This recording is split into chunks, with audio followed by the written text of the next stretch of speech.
dulu Gojek itu pernah bilang ke Kemenkeu, kita bisa memprediksi bahwa akan ada inflasi 1-2 minggu ke depan. Cuman yang perlu dilihat bukan itunya, yang perlu dilihat kenapa ada narasi itu. Narasi itu keluar ketika kita lagi capek, kita lagi sedih. Terus kalau lagi capek, lagi sedih, terus malah ditoyor gitu kan ya. Gue sih kayak cukup sudah gitu.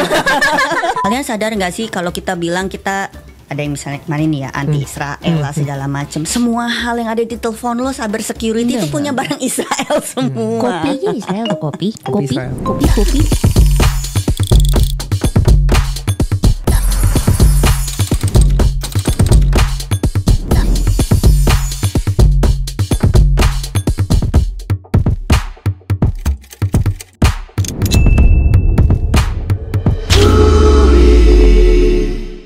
Darurat itu loh. Apa dia? Kemarin Indonesia darurat. Oh yang pertama. Ya, yang gelap soalnya gue lagi di Bali. Jadi belum gelap. Lagi sunset.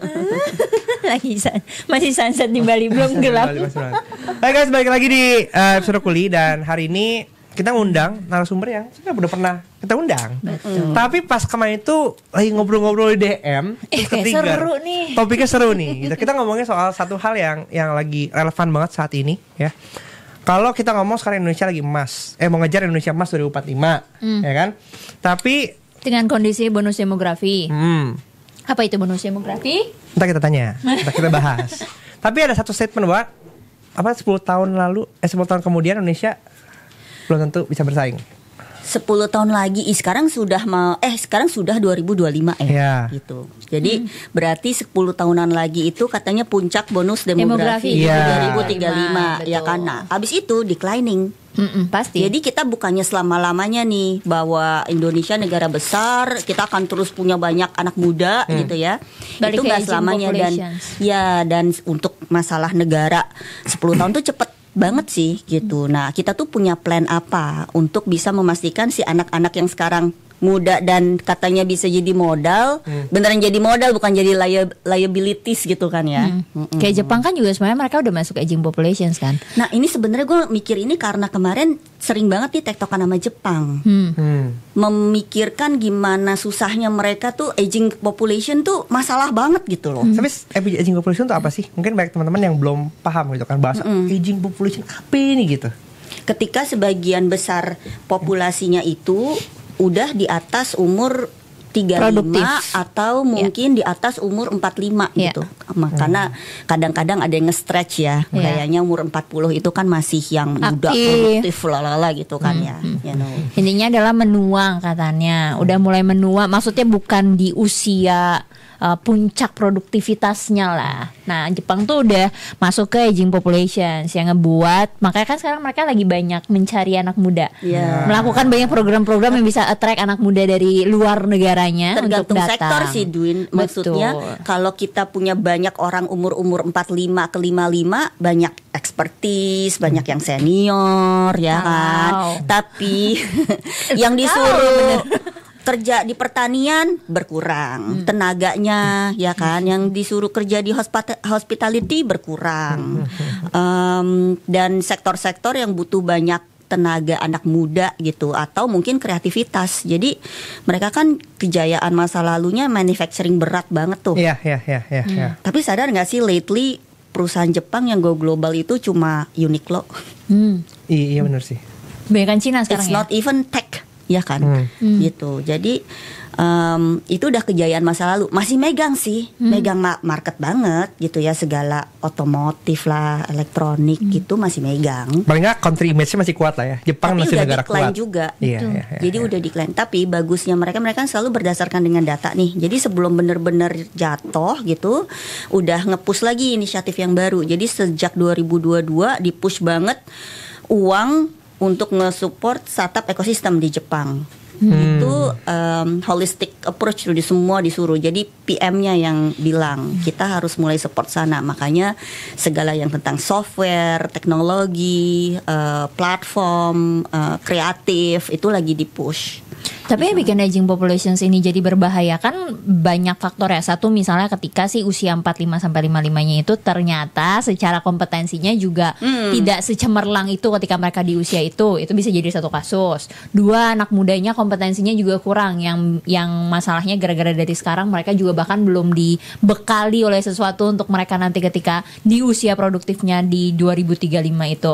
Tapi kan masalah lainnya juga kalau dilihat, salah satu masalahnya Jepang juga atau Cina bahkan anak mudanya sekarang nggak mau punya anak gitu. Jadi bahkan usia anak mudanya nggak ada, bahkan baru diomongin kompetensinya nggak ada gitu. Bahkan angkatan barunya juga nggak ada gitu. Itu kan banyak banget faktornya ya. Dan di Indonesia juga lagi sekarang udah mulai child free.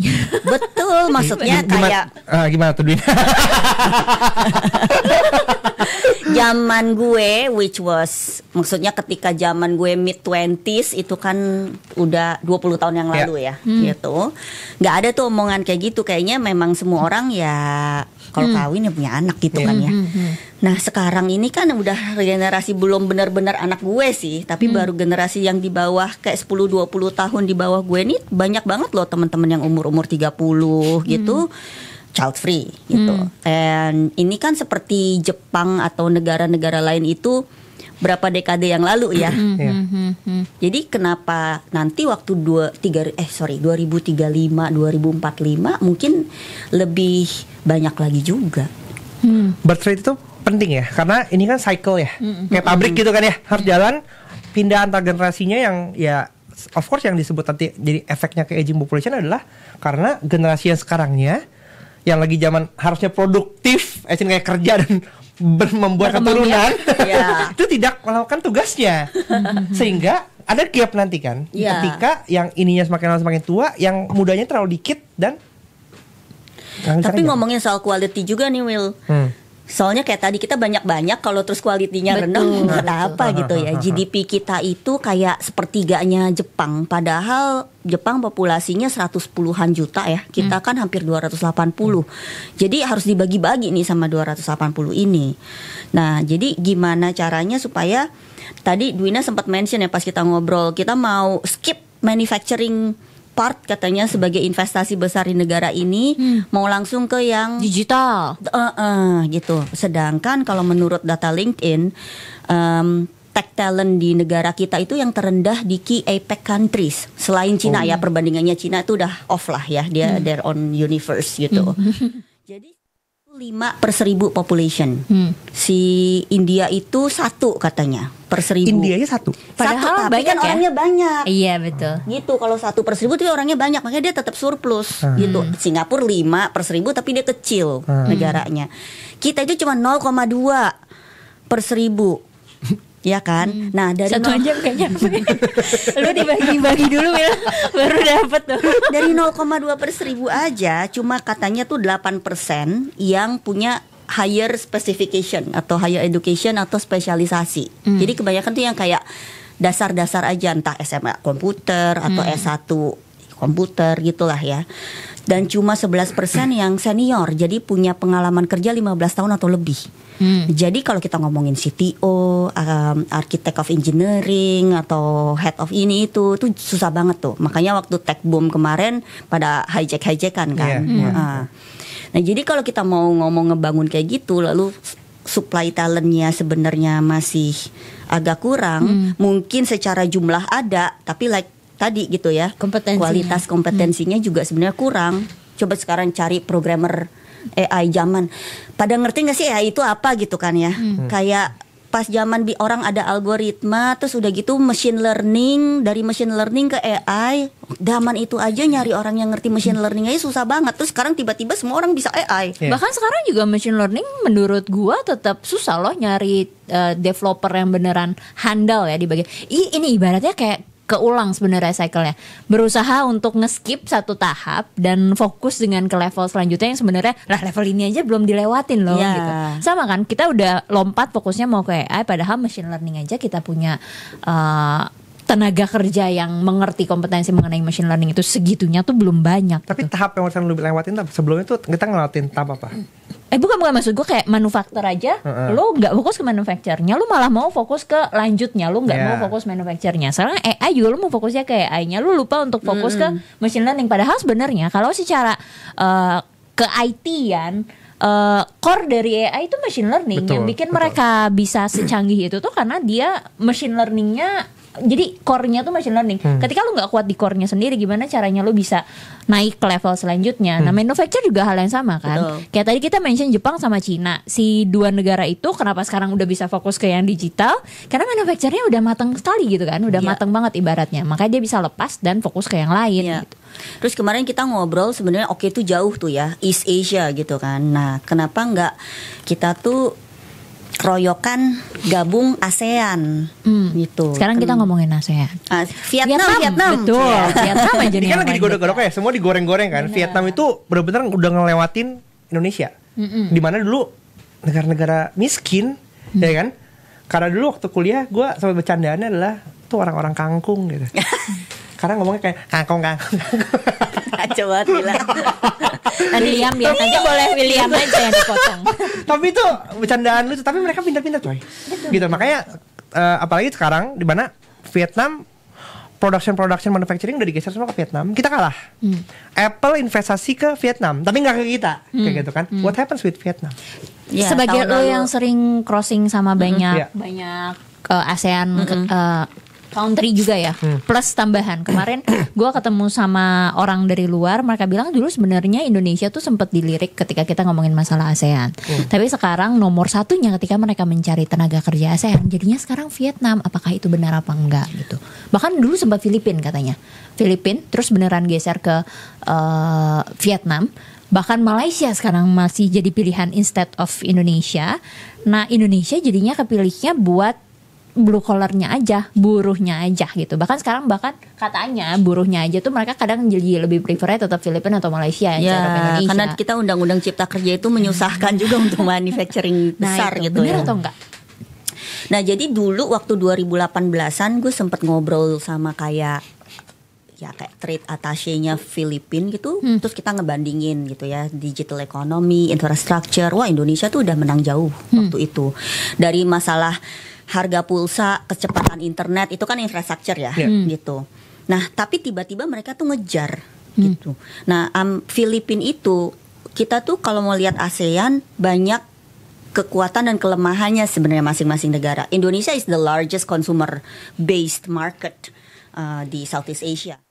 Memang yang terbesar kan gitu dan kita tuh terbesar bukan cuma di Southeast Asia, kita juga negara kepulauan terbesar di dunia, negara populasi muslim terbesar di dunia gitu kan. Sebenarnya we are very big gitu.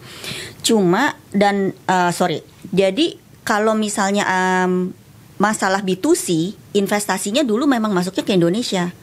Sadar nggak unicorn kita semua tuh B2C sampai Sendit kemarin. Sendit itu yang pertama B2B gitu.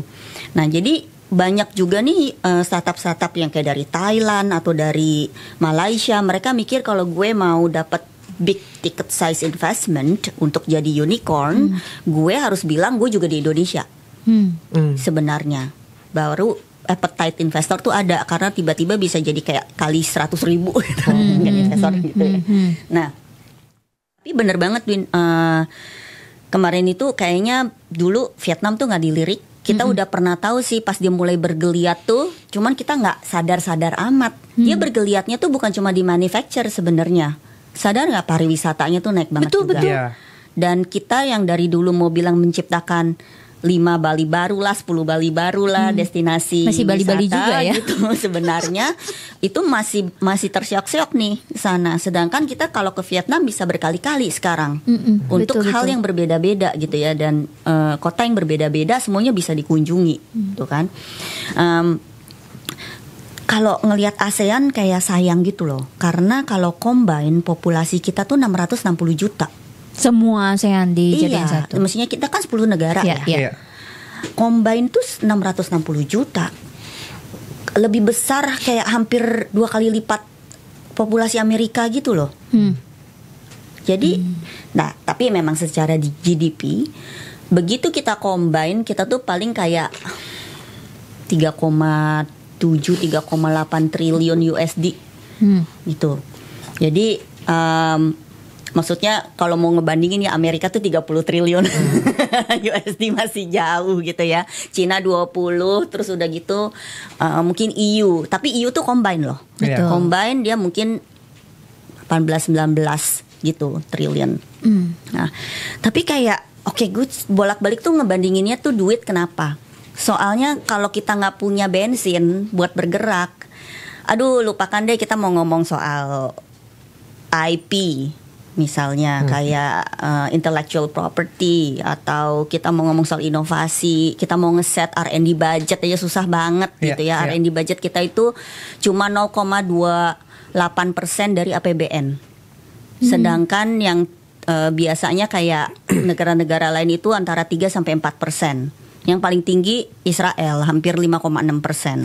Pertanyaan gue, kenapa Israel memprioritaskan budget R&D yang besar?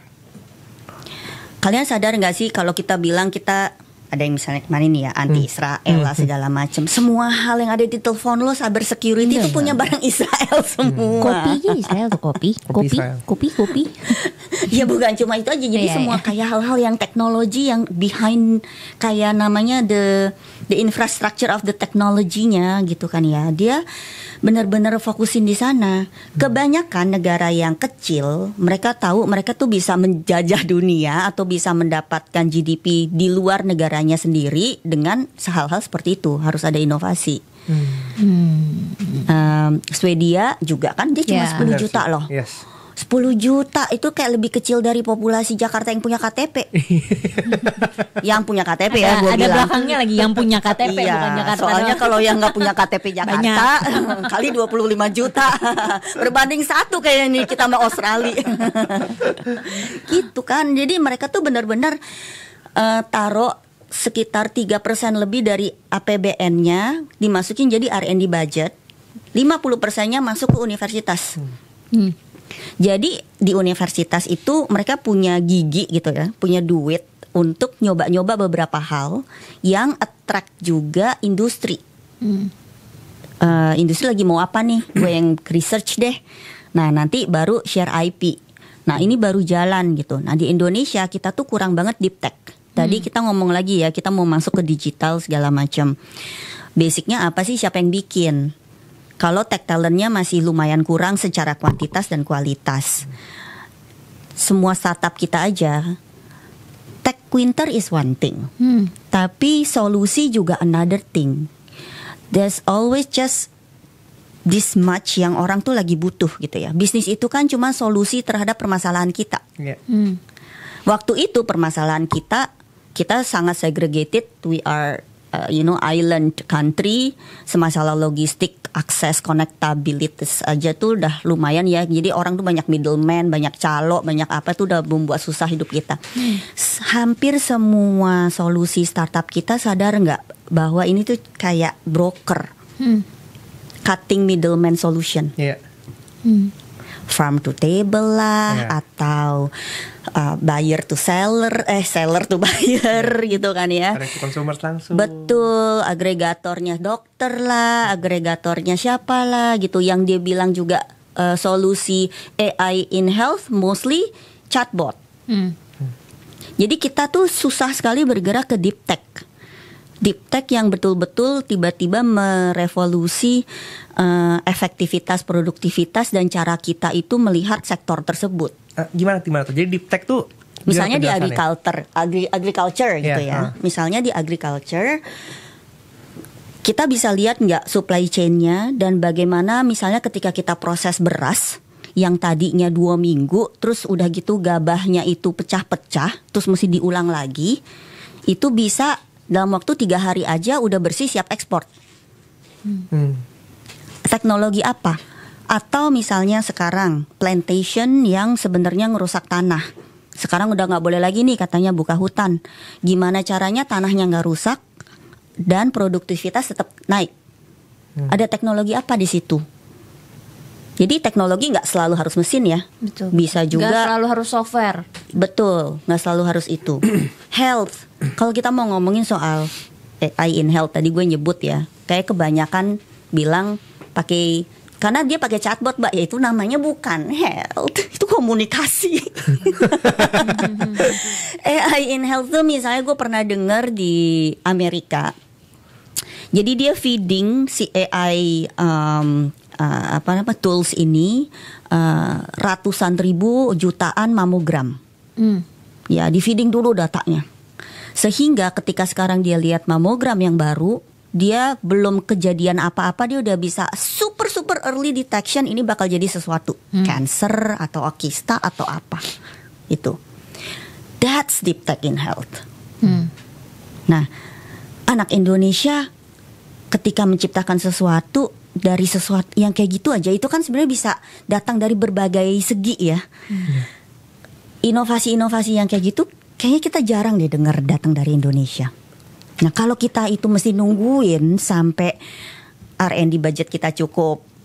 Katanya dulu sih mau dibikin dana abadi, kayak LPDP gitu kan, sebenarnya dana abadi pendidikan, ya. Jadi yang kita ambilin tuh cuma bunga-bunganya aja, dan semakin lama kan jadi semakin besar karena kan nggak 100% bunganya dipakai kan.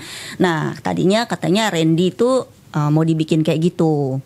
Nah, kita nggak tahu nih kapan, apakah iya atau akan terjadi atau tidak. Yang BRIN ya kalau nggak salah waktu itu juga mau, makanya dibikin BRIN karena waktu itu fokusnya mau bikin dana abadi tapi untuk research and development.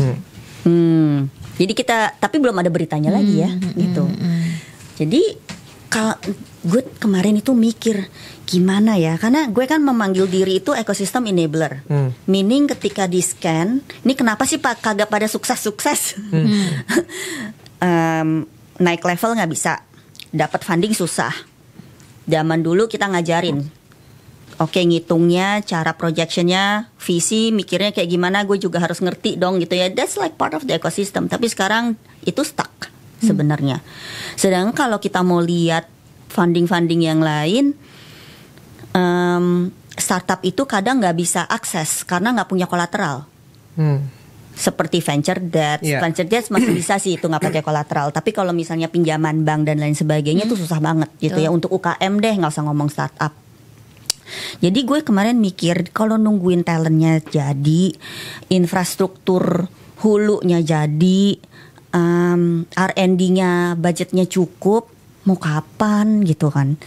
Nah, kemarin kita pikir oke, let's us talk to other ecosystem player di ASEAN. Terus kita lihat lu kuatnya di mana, butuhnya apa, terus apa yang gue punya lu nggak punya, vice versa. Barter. Betul, bikin jembatan dulu. Bikin jembatan, tak kenal maka tak sayang, test the water. Nah, kita itu bukan cuma nyari market, bukan cuma nyari investor, bisa siapa tahu dapat co-founder, dapat partner, siapa tahu juga dapat solusi teknologi baru yang dia udah ada di negaranya, tiba-tiba bisa nih dibawa ke negara kita atau the other way around. Nah, jadi nungguin let's say ASEAN Forum, G2G segala macam ya mungkin bukan kapasitas kita ya, kita ini kan cuma pemain komunitas. Jadi itu yang sebenarnya kemarin mulai gue lakukan. Contacting really like one by one, terus bikin what we call the global market access, and then dari situ bisa skill sharing sama industri juga. Tapi gue punya isu, dan isu ini bahkan personal ya yang gue alami ya.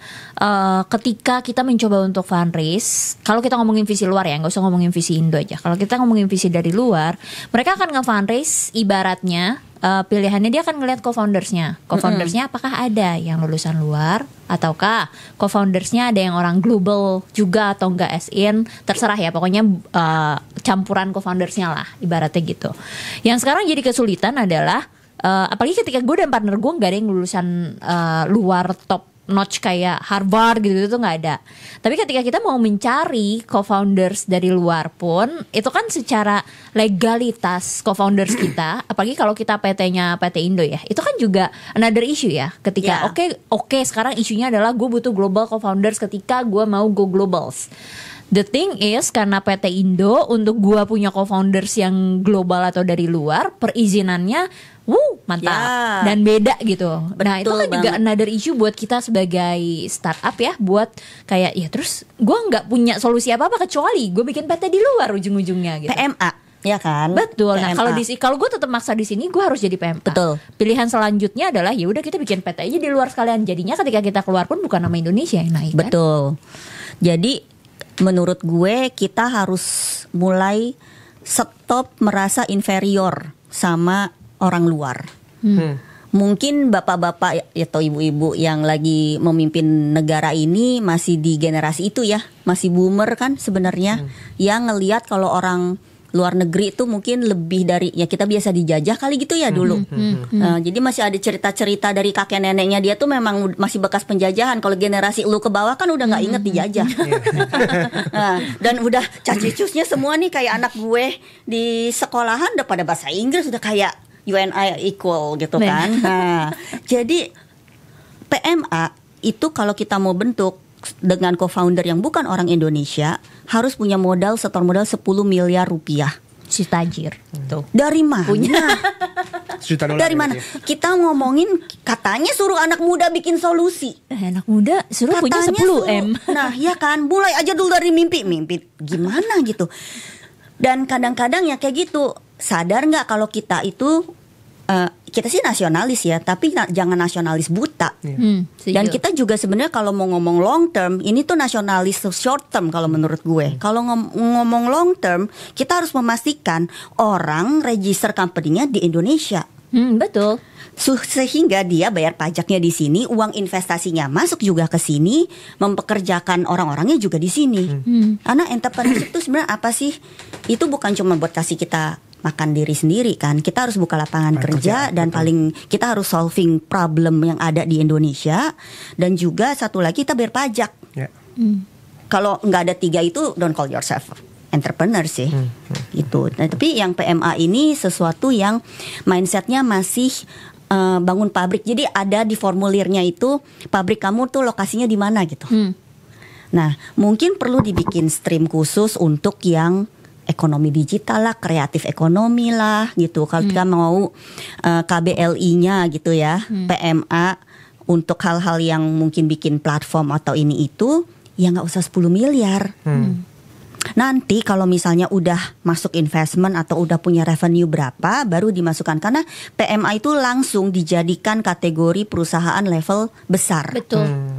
Sedangkan startup itu ketika mulai nggak semuanya bisa langsung besar. Betul. Gitu kan. Kalau tadi kan gue ngeliat ya, ini kan permasalahannya antara telur sama ayam nih gitu kan. Kalau kita mau satu GDP kita ketinggalan, artinya ekonomi tidak besar. Kenapa ekonomi tidak besar? Karena kompetensi orang-orangnya tidak mencukupi untuk bisa mendorong ekonomi supaya besar. Kayak gitu. Sehingga belakangan ini kan kita ngeliat bahwa banyak banget narasi-narasi kabur aja dulu. Ya kan? Which kalau balik ke situ dia. Betul. Karena menurut gue gini, ketika orang-orang kita dipaksakan untuk ayo dong lu usaha, lu mencoba untuk belajar, sedangkan kalau kita ngelihat akses pendidikan di Indonesia aja nggak equal. Artinya orang-orang yang mungkin nggak di kota besar itu mendapatkan pendidikan yang kualitasnya nggak bagus, sehingga mempengaruhi nanti pas mereka gede terbatas, kualitasnya brekele gitu kan. Sedangkan kalau misalnya dia bisa punya kesempatan untuk mengenyam pendidikan lebih bagus dengan dia kabur ke negara tetangga, dia punya perspektif baru, ya akhirnya melihat oh ternyata tempat itu tuh kayak begini ya, oh begini ya, begini ya, begini ya. Bukankah itu jadi hal yang sebenarnya telur sama ayam ya? Ya udah lu pergi dulu, ketika lu bisa, lu kaya, lu punya duit, balik lagi buka lapangan pekerjaan. Itu yang dilakukan Cina kan? Prinsip yang bikin mereka berkembang aja sih menurut gue juga ya, prinsip ekonomi sama kalau pakemnya supply and demand. Kalau prinsip ekonomi, tapi kalau pakemnya investasi itu sebenarnya trust. Jadi jangan misuh-misuh kenapa lu nggak mau taruh duit di sini atau nggak mau menginvestasikan hidup lo. Maksudnya habis lu sekolah di sini, kerja di sini, pokoknya mati di sini gitu ya hidup lo. Itu karena trust menurut gue. Jadi harusnya kita berkaca ketika orang lagi nggak mau, berarti dia lagi nggak trust ke kita. Lu juga pasti taruh duit di tempat yang lu lumayan percaya dong. Kalau lu misalnya, wah, nih bapaknya suka nyolongin celengan dia nih, gitu. Untuk ngapain? Gua nggak mau lah nitip duit ke dia, gitu. Jadi wawasan selalu penting ya. bukan cuman konteks luar negeri, gue melihat banyak banget daerah-daerah, teman-teman di daerah yang kalau nggak pernah keluar pulau atau nggak pernah keluar desanya sendiri atau kotanya sendiri tuh jauh banget pemikirannya. Yeah. Walaupun akses teknologi dibilang mempermudah ya, tapi tetap kalau aja baca. betul. Tapi kadang pada baca buku nggak anak-anak kita? balik ke episode 1. Gitu kan. Ini kan kalau zaman generasi gue dibilang oh kita ini generasi berapa karakter, karena dulu Twitter kan berapa karakter gitu. Sekarang mah generasi 11 detik atau bahkan 3 detik. 7 detik. Enggak 3. Kalau misalnya 3 dia nggak ini hukum. Hukum, saya hukum. Iya nggak sih? Lewatinnya skip gitu hukumnya. So you need to show your value, keep me interested within 3 seconds. Ya kalau enggak no gitu kan. Ya. Ini generasi 3 detik nih. Saya kalau point of view pribadi gitu, apakah narasi kabur aja dulu tuh go on gitu? Apakah ya itu cuman apa ya, menurut gua sesuatu yang bagus atau yang nggak usah di Indonesia aja gitu? Berusaha di Indonesia. Yang punya kesempatan kabur aja dulu itu aja udah yang privilege kan. Kita membicarakan sesuatu yang viral tapi sebenarnya hanya menyentuh sedikit orang Indonesia. Jadi kalau kita mau bicara soal Indonesia, that's not the reality untuk kebanyakan. Tidak cukup mewakilkan ya? Tidak cukup. Ini biasanya kebanyakan memang kaum menengah yang agak berisik aja gitu kan. Ya termasuk gue maksudnya gitu. Cuma kita harus menyadari itu. Karena ketika kita bikin hal-hal sesuatu, jangan sampai kita tuh reacting ke sesuatu yang kan 80-20 gitu. Yang cuma sebagian kecil yang teriak tapi affecting yang 80. Ya Pareto konsep aja. Iya betul kan kayak gitu. Nah jadi itu juga yang gue lagi pikir. Another way of take look at this adalah kalau dari psikologi, kita tuh ada kalau energi negatif biasanya yang bertentangan itu sedih sama marah. Dua-duanya negatif. Tapi kalau sedih itu cenderung pasif atau flight atau introverted gitu ya. Maksudnya kayak diem gitu, menerima. Atau marah. Marah itu lebih agresif, eksplosif, tapi aktif. Jadi yang ini tuh agak energi pasif, ini agak energi aktif gitu. Orang yang tadinya marah lah ini tuh sudah capek gitu kan mungkin kemarin. Nah ini tuh ada sebagian yang bilang udahlah gue sebenarnya tuh sedih. Yang pada mau kabur aja dulu tuh tadinya gak mau kabur. Udah capek gitu. Ya kan. Nah orang yang mungkin lagi belum kesana masih marah atau gak punya pilihan untuk kabur, gue mengajak coba deh convert si energi yang aktif ini to do something. Jadi dari dulu semua yang memotori gue berbuat sesuatu itu, meskipun kadang ketika gue I look back bodoh juga gitu ya, pakai duit sendiri lah, terus sempet miskin lah gitu ya kan, bodoh gitu. Itu adalah the spirit of active citizenship. Jadi nggak usah nunggu kita kaya dulu, nggak usah nunggu kita terkenal dulu, nggak usah nunggu punya banyak network dulu, nggak usah nunggu ada di posisi tertentu dulu. Kita dengan apa yang kita punya hari ini, kita bisa bikin apa? Nah, menurut gue itu tuh jadi kekuatan yang besar banget sih kalau kita bisa memobilisasi active citizenship ini. Kabur aja dulu bisa bentuk active citizenship loh. Lu di sana cari pengalaman, masih ada string kan, masih ada benang kan yang menghubungkan dia ke sini. Ada keluarga. Indonesia or Asia, Southeast Asia itu we are very communal. Susah banget itu mutus hubungan itu, teman, keluarga segala macam. Jadi pasti masih ada juga alirannya. Kalau memang merasa lagi tidak bisa berjuang di sini, berjuang aja dulu dari tempat lain. Toh semua yang kita sekarang kenal, termasuk ponakan-ponakannya menteri atau yang sekarang menjabat pada posisi-posisi itu, semua dulu sekolah di luar, tinggal di luar. Terus sekarang anak-anak mau keluar nggak boleh tuh gimana? Sebenarnya ya kan.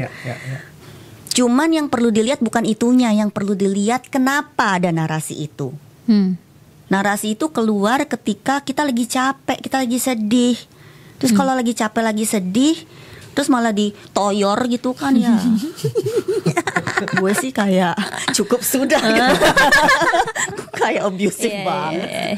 Tapi kan kayaknya kita juga perlu belajar dari Cina ya. Kalau dilihat kan Cina menghargai edukasi segitunya. Dulu nggak? Si konsep dulu nggak? Iya betul. Dulu kan jelek banget tuh. Nah si konsep kabur aja dulu ini kan juga sebenarnya salah satu konsepnya Cina, karena dia merasa edukasinya tidak sebagus itu, maka banyak tuh kayak petani-petani di Cina atau mereka yang bahkan punya uangnya masih seadanya berusaha untuk nyari pinjaman lah, kerja segila itu cuma supaya bisa ngirim anaknya keluar, supaya anaknya mendapatkan edukasi yang layak di luar. Ujung-ujungnya anaknya bakal tetap ditarik balik lagi untuk bantuin family bisnisnya kah, atau jadi melakukan sesuatu untuk negaranya. Dan itu mungkin yang bikin sekarang Cina punya banyak banget orang-orang yang dengan kompetensi bagus ya. Dina nggak balik juga nggak apa-apa. Iya benar. Soalnya Indonesia itu diasporanya lemah di luar negeri. Jadi there's always positive negative sides of things ya. Katanya kita nih sangat nasionalis kalau dibandingin sama tetangga-tetangga kita. Gue ngobrol sama teman-teman yang kayak Malaysia lah, Singapura gitu. Intinya anak-anak yang keluar lagi sekolah tuh pokoknya pengen balik gitu. At the end pengen balik. Itu tidak begitu untuk orang India, orang Cina, ya, gitu kan. Betul. Makanya banyak mereka pindah negara ya. Mereka tuh benar-benar keluar, lalu betul-betul menetap di sana, bikin bisnis, bikin sesuatu. Tapi diasporanya tuh jadi kuat banget. Sekarang ketika Indonesia mau nguatin ekspor, cari channel industri, mempromosikan makanan aja. Kayak Thailand gitu ya. Itu susah setengah mati karena kita nggak ada diasporanya. Ya benar sih, make sense. Kayak India kan jadinya punya wilayah sendiri bahkan sekarang di negara apapun kayak ada Chinatown wilayah gitu ya. Jadi kalau orang lokal Chinanya mau ngapa-ngapain sama di negara lain ada koneksi gitu. Betul. Kan. Kalau kita mau bilang kita ini itu mau jadi pemain global, ya lo harus punya agents dong. Di banyak. Itu kan cara bisnis kan kayak gitu. Benar sih. Ya kan kita tuh harus mulai shifting dari dulu gue bilangnya jangan kayak Moana, cuman kalau Moana yang kedua kan dia udah keluar ya. Ya gue gitu. nonton. Sama lagi. Gak banget. Jadi Moana waktu yang pertama itu tuh dibilang jangan keluar pulau. The island has provide. Maksudnya kita cukup di sini gitu. Di luar tuh bahaya. Gitu kan ya, kita nggak tahu itu ada apa, kita di sini aja. Jadi yang di kedua itu kan lebih kayak ada connectivity sama other nations, terus dia berani keluar kayak gitulah maksudnya. Nah Indonesia ini selalu merasa atau ngobrol juga sama banyak pemain startup atau yang mau bikin bisnis, setiap ditanya soal roadmapnya nih, blueprintnya gimana nih gitu. Oh kita ya fokus Indonesia is a big market. Iya Cina juga, India juga semua keluar. Makanya kaya. Ya enggak? Karena kan kita nggak nyari duitnya jangan dari sini doang dong. Kita emang orangnya banyak, tapi daya belinya dikit. Rendah kalau dibandingkan misalnya per orangnya gitu ya, dibandingin sama negara yang mungkin seperti Australia atau Amerika. Potensi ada, tapi saat ini kita nggak boleh halu. Selalu menganggap diri kita tuh besar. Tapi kalau kita mau lihat lagi angkanya nggak gede-gede amat loh. Besar secara populasi, secara geografi, tapi tidak secara ekonomi. Ekonomi, iya. Nah kemarin tuh gue baru denger Ibu Hendri, gue share ya ke lu. Beliau bilang linkage antara bisnis level mikro. Jadi kalau kayak micro SMEs itu kan bisa level petani cabe, petani rumput laut. Itu kan sebenarnya kayak SMEs ya, tapi mikro gitu. Sampai ke yang besar itu harusnya tuh nyambung, kayak ada linkage-nya. Nah di Indonesia linkage-nya tuh cuma 18%. Di negara lain di Southeast Asia and East Asia itu 40-60%.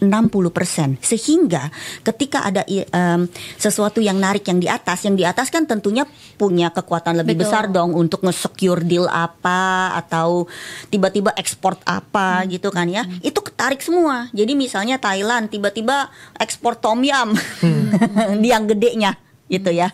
Atau yang bikin bumbu apa, itu ketarik tuh sampai ke petani cabenya. Gitu, karena dia ada linkage.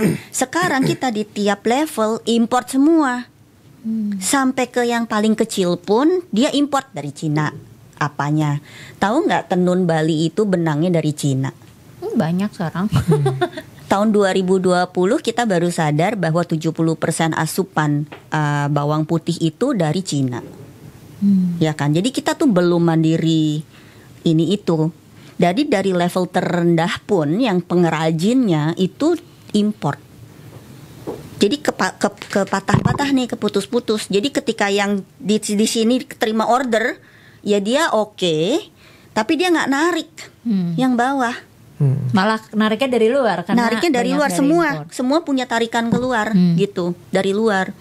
Nah, gimana caranya kita juga pelan-pelan bisa bangun lebih banyak link antara dari yang mikro sampai ke yang besar ini untuk naikin roda ekonomi Indonesia.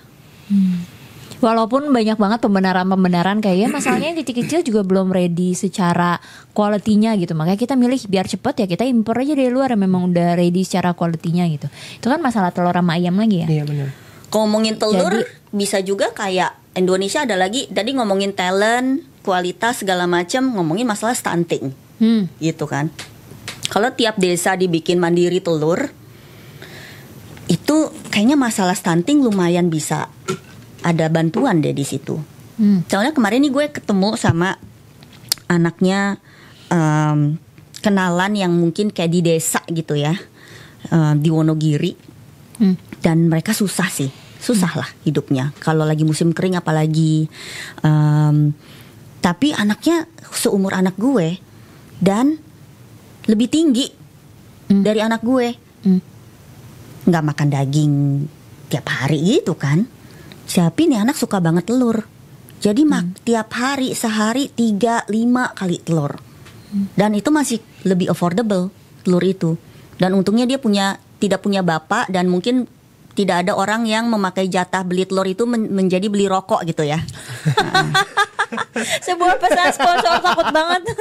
Di bapak-bapak kalau berhenti ngerokok anaknya bisa beli telur loh. Camkan bapak-bapak. Ya, terus bisa tinggi, bisa pinter, dan bisa membantu hidup Anda menjadi lebih baik 10 tahun lagi. Investasi bapak-bapak ngurangin rokoknya itu bisa membuat telur. Rokoknya nanti. Iya, ketika anak udah sukses belum rokok mati deh. Bener. Anjir. Tapi benar sih. Iya. Bisa jadi campaign baru. Kurangi rokok untuk beli telur. Jadi kemarin itu kita juga ngomong soal investasi asing gitu ya. Katanya mungkin kalau yang gedenya itu lagi tersendat nih, gak ada yang masuk Indonesia. Betul. Tapi kalau level kecil tuh berapa sih investasi 50M, 100M itu udah kayak lumayan level kecil gitu ya. Itu kenapa kayak ada surat hutang negara atau yang mungkin dijamin negara untuk membangun beberapa hal di level kabupaten atau desa, nggak usah level nasional terus. Kalau tepat. Betul, sehingga nggak semua sentralisasi terus bolak-balik, emang duitnya kan masuk anak Jaksel lagi gitu kan ya. Anak Jaksel.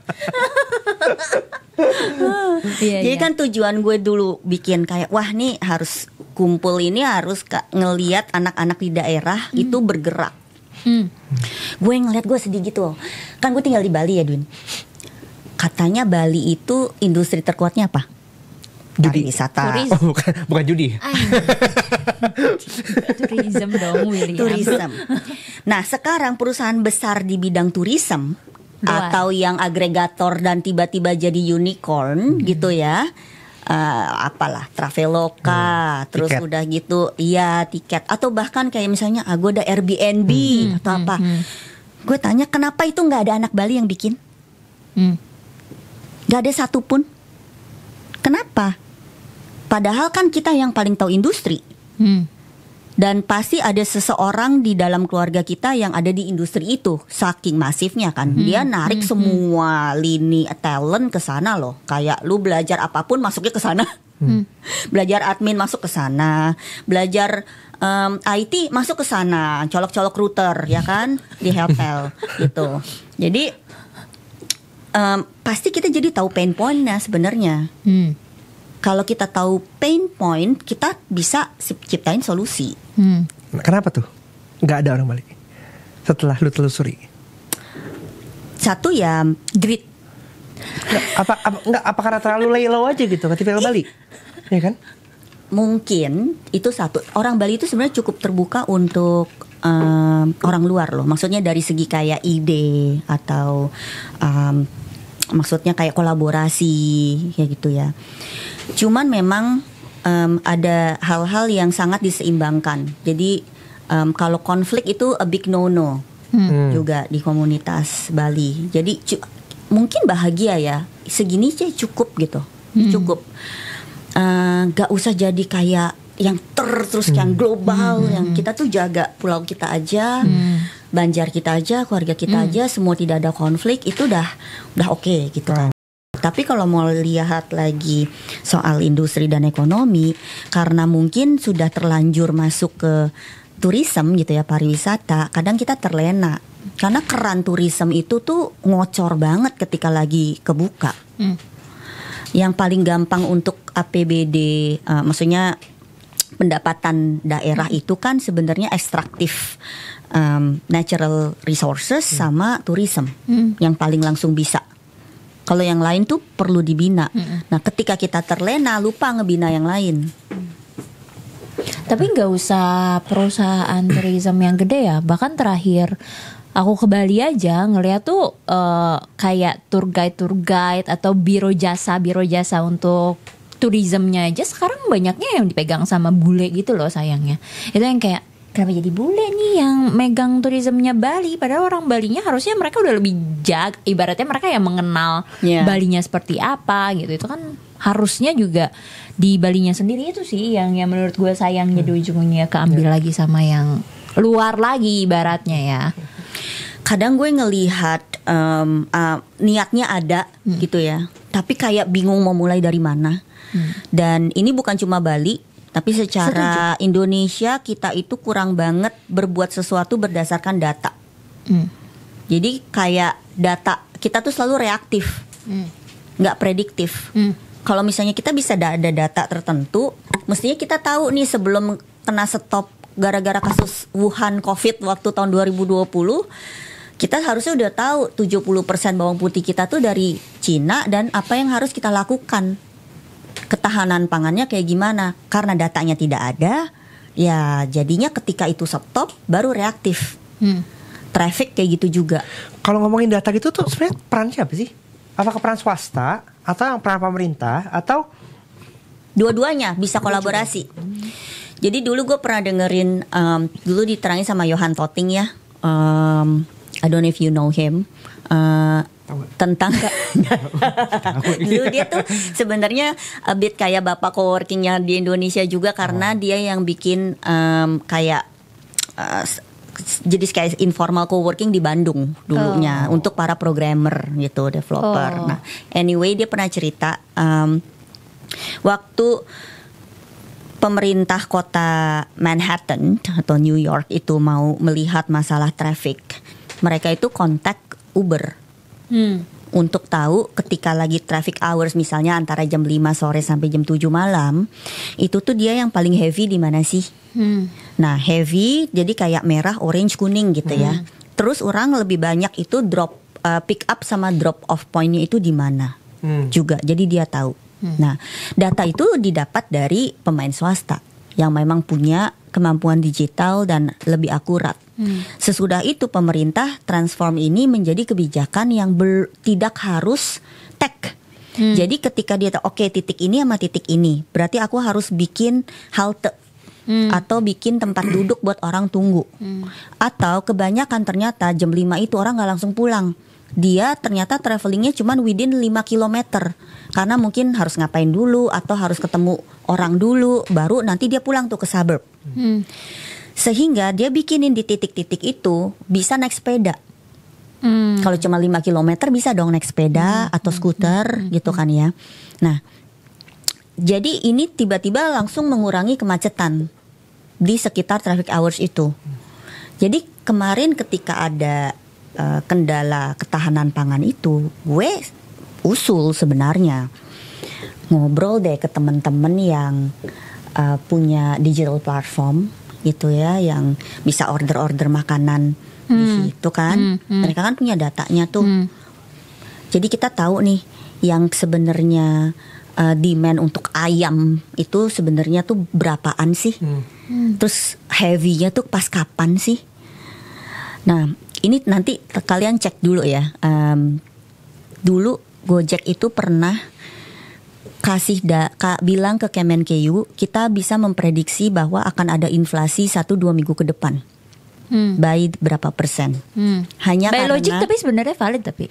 Ya, hanya karena waktu itu ada kayak event bola dunia gitu, di mana demand pembelian martabak tiba-tiba melonjak. Dan martabak itu semua sembako. Iya, iya. Ya nggak sih, tepung, gula, minyak gitu. Nah, jadi dia bilang dengan demand segini aja, gue bisa memprediksi akan ada kelangkaan dalam waktu seminggu ke depan sehingga mempengaruhi harga. Again, supply dan demand kan, gitu. Ketika misalnya supply-nya lagi tipis, jadi ya harganya naik. Dan itu benar. Jadi sebenarnya bisa kolaborasi public private ini. Udah seharusnya kayak gitu kan. Private punya agility dan kemampuan untuk melakukan hal-hal yang satu lebih cepat, satu lebih techy dibandingkan government, gitu kan. Tapi kalau kita ngelihat tipikal government kita nih demennya membuat hal-hal baru ya. Dan ada yang and doing it themselves dengan cara mereka yang pada akhirnya gagal lagi. Kalau kita ngomong apa ya di financial inklusi, Queen Maxima bilang public private partnership itu efektif dan itu yang harus di scale up. Tapi kalau isu terakhir, Opung bilang kita mau bikin DeepSeek versi kita, ya kan? Jadi ya deep shit sih kalau menurut gue sih. Apalagi dengan tech talent yang tadi gitu ya. Gimana ya caranya bisa membuat narasi? Menurut gue ini kan penting ya. Satu, daripada kita sibuk-sibuk untuk nge-create semua tuh dari nol, padahal udah ada loh swasta yang melakukan, swasta yang udah menjalankan itu operasional setiap hari, mereka udah paham datanya, mereka udah punya, tinggal kolaborasi aja gitu. Gue bukan mempertanyakan kualitas kalau orang pemerintah yang bikin mungkin lebih bagus atau jelek gitu ya. Maksudnya kita juga punya banyak orang pinter nih ya di pemerintah. Cuma masalah fokus kan. Betul. Betul. In every case, kenapa sih kita harus reinvent the wheels? Itu dia. Dan masalah fokus lagi gitu tadi. Harusnya memang government kan lebih fokus ke hal yang lebih bigger picture-nya, besarnya, regulasinya yang bisa mensupport si yang di bawah-bawah ini supaya bisa bergerak. Bigger picture as in gue akan menyediakan kapalnya, lo semua jadi bisa tinggal ikut arusnya. Sebenarnya simpelnya gitu kan. Tapi kan kadang suka miss-nya adalah jadi terlalu fokus dengan detailing semua eksekusi bawahnya yang jadinya over-regulated atau malah under-regulated yang jadi di bawahnya wah gimana nih nanti tahu-tahu berubah gitu, mikir lagi yang jadinya jadi pemain swasta pun tidak semudah itu gitu kan ketika kita ngomongin mau itu over-regulated atau under-regulated kan. Itu sih menurut gua ya yang selalu jadi sama sih telur ayam mulu semua permasalahannya jadinya. Dan ketika ngomongin again, mungkin karena ini efek orang-orang yang terlalu kaya ya. Terlalu kaya as in, kadang orang ketika sudah terlalu kaya jadi take it for granted. Gue selalu bilang Indonesia tuh sebenarnya kaya banget, tapi karena terlalu kaya jadinya kayak nggak mikirin sebenarnya mereka bisa ngapain dengan apa yang mereka punya. Ini sama dengan data. Indonesia secara data tuh kita punya potensi data sebesar itu kalau misalnya bisa dimanfaatkan dengan sesuatu yang bagus. Tapi biasanya nih orang-orang yang punya atau megang banyak data ujung-ujungnya adalah satu, jadi bingung mana yang sebenarnya priority lo untuk lu simpan duluan. Itu kan simpel ya. Ketika lu punya satu, nggak usah ngomongin government lah, kita ngomongin swasta aja. Ketika lu jadi satu bisnis swasta gitu, terus lu punya kesempatan untuk lu dapat banyak data, lu bisa gather banyak data gitu ibaratnya. Yang pasti selalu jadi kesalahan paling utama adalah lu jadi maunya simpan semua data, terus jadinya prioritinya lu bingung. Padahal sebenarnya lu cukup milih aja lu maunya kemana, simpan dulu aja data itu, baru nanti lu bisa memanfaatkan data itu ke lebih dalam lagi gitu. Yang jadi bikin laser fokus gitu. Bukannya lu cuma scatter, yang penting gue ngumpulin data aja dulu, lihat nanti butuhnya apa gitu. Nah itu kan juga sebenarnya apa ya, kesalahan dari orang-orang yang sebenarnya punya banyak sumber atau resource gitu. Jadinya bingung mau kemana gitu. Jadinya semuanya mau atau jadi malah nggak jelas atau malah jadi nggak sama sekali karena saking bingungnya gitu. Itu tipe-tipe orang yang kebanyakan resource kayak aja. Banyak potensi tapi nggak bisa dikonkretin yang betul-betul jadi kekuatan ekonomi gitu kan. Nah, bahkan semua startup aja gue nggak yakin semua startup punya mindset yang tepat, what kind of data yang sebenarnya bisa lu provide. Yang sebenarnya potensi untuk bisa mensupport, mau itu other industry kah, atau government kah, atau bahkan company lu sendiri kah, itu aja kadang masih suka miss di sisi situnya ya. Padahal kalau kita sendiri berkenaan dengan orang-orang bukan orang Indonesia, sering gak sih kalian mikir kenapa ya dia bisa jadi bos kayak gini yang gak pinter-pinter amat gitu kan ya. Kenapa? Kayak anak Indonesia banyak yang lebih pinter, lebih thoughtful, lebih deep gitu kan ya. Tapi kenapa dia ya gitu. Nah itu yang dulu tuh membuat gue berpikir ngerjain ekosistem sebenarnya. Karena bibit yang mediocre aja tuh bisa blossoming di tanah yang subur gitu kan. Nah, jadi kita ini kebanyakan tanah berbatunya gitu loh. Terus petaninya tiba-tiba sibuk main judi gitu kan ya. Dia lupa nyangkul gitu. Terus udah gitu kayak pengairannya itu kayak seret-seret, kadang ada, kadang enggak gitu kan ya. Jadi bibit unggul pun mati jadinya kalau di ladang yang seperti itu. Nah, jadi gue emang sih kita nggak bisa menyelesaikan lah siapa kita gitu ya. Kita kan memang kayak main ekosistem. Insight ini yang ya semoga pelan-pelan bisa di unlock. Yang soal makanya seneng banget kalau bisa ada case study lah. Case study apa yang sukses sehingga mungkin bisa ditiru nih sama yang lain gitu. Tapi balik lagi ke semangat gotong royong ya. Menurut gue ASEAN itu jadi penting sih.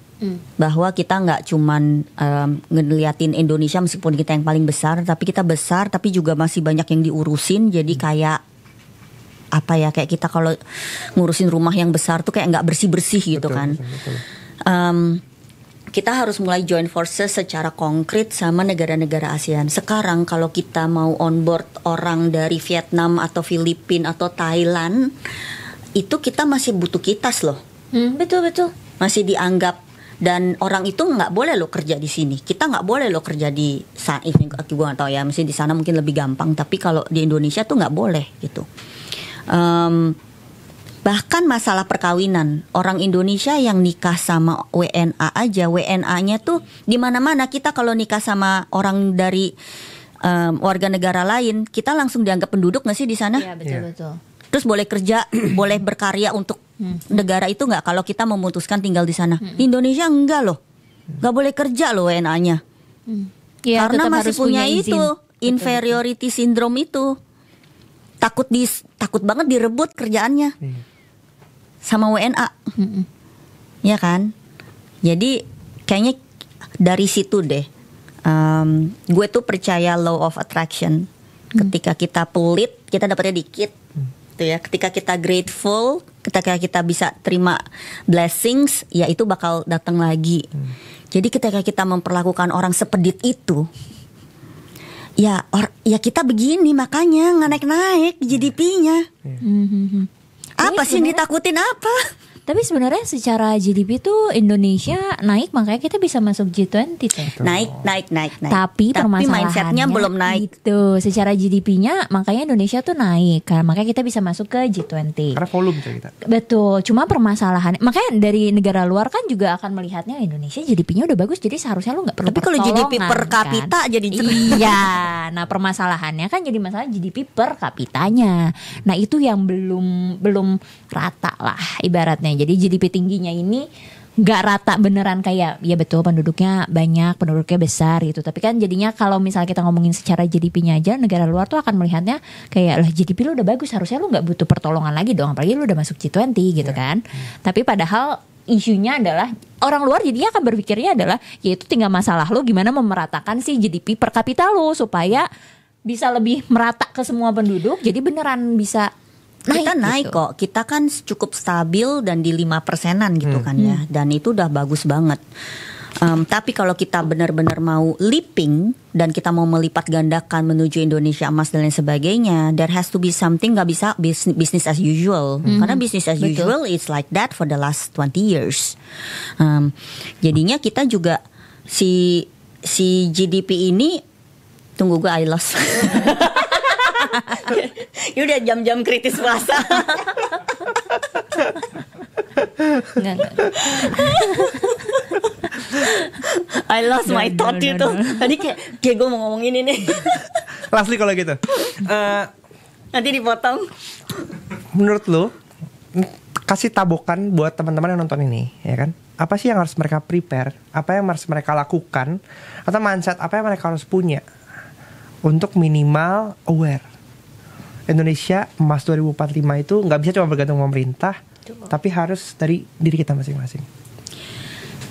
Kalau gue sih visinya tetap itu ya, harus gerak dulu nih ekonominya, tapi ekonominya berkelanjutan. Jadi dari segi kitanya atau juga dari segi pemerintah harus mulai fokusnya itu di penguatan bisnis. Jadi kita nggak bisa tuh BLT kayak bantuan langsung, populis lagi, come on, udah nggak masa kampanye. Dan kita juga bukan hanya fokus ke masyarakat miskin. Katanya kita udah upper middle income country katanya gitu. Berarti harus mulai fokusnya di penguatan bisnis, sehingga yang kayak tadi semuanya ketika ada yang narik di atas, ini semua ketarik juga ke dari bawah gitu ya. Pemerintah harus juga mulai lihat policy hulu yang bisa merevolusi lebih gampang berbisnis di Indonesia. Yang kecil-kecil ini lebih bisa ada gerak. Jadi PPN tuh ya kok disamain, fokus di PPN. Padahal PPN itu pajak yang paling tidak adil karena dia sama untuk yang kecil dan untuk yang besar, gitu kan. Jadi geraknya itu kita mau revenue 5M sama 500M kita kena sama gitu. Nah, policy itu aja. Dan juga untuk teman-teman yang mungkin active citizenship ya, apa yang aku bisa lakukan hari ini, solusi apa sih yang bisa gue lakukan? Mungkin gak semua orang bisa bikin bisnis ya. Tapi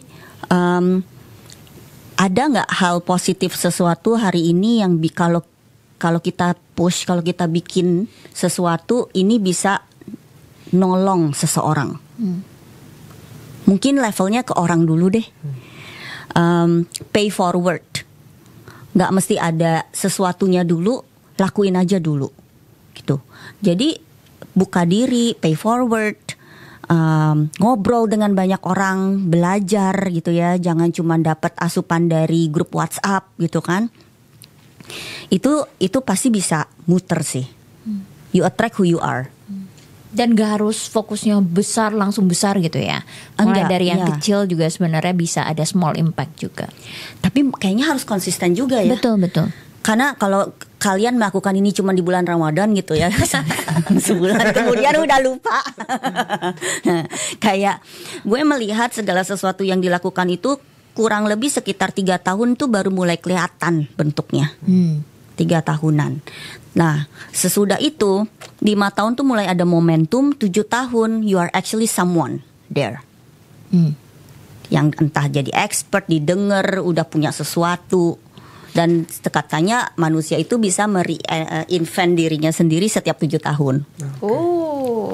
You can become an expert in one thing itu every 7 years. Ya nanti tergantung lo mau terusin lagi, jadi memang melebarkan di situ atau mulai sesuatu yang baru.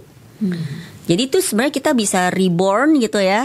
Kalau kita misalnya at least 7-8 kali kan dalam hidup kita. So start today. Nggak bisa bilang kayak gue udah umur segini, gue udah telanjur kuliah ini, gue udah telanjur masuk ke sini gitu kan ya. I think ada orang yang tiap 7 tahun tuh melakukan sesuatu yang baru. Jadi bisa-bisa aja sih.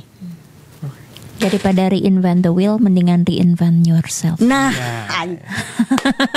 paling nggak dari apapun quote of the day banget. Yang lo lakukan di pekerjaan lo, lakukan dengan sungguh-sungguh.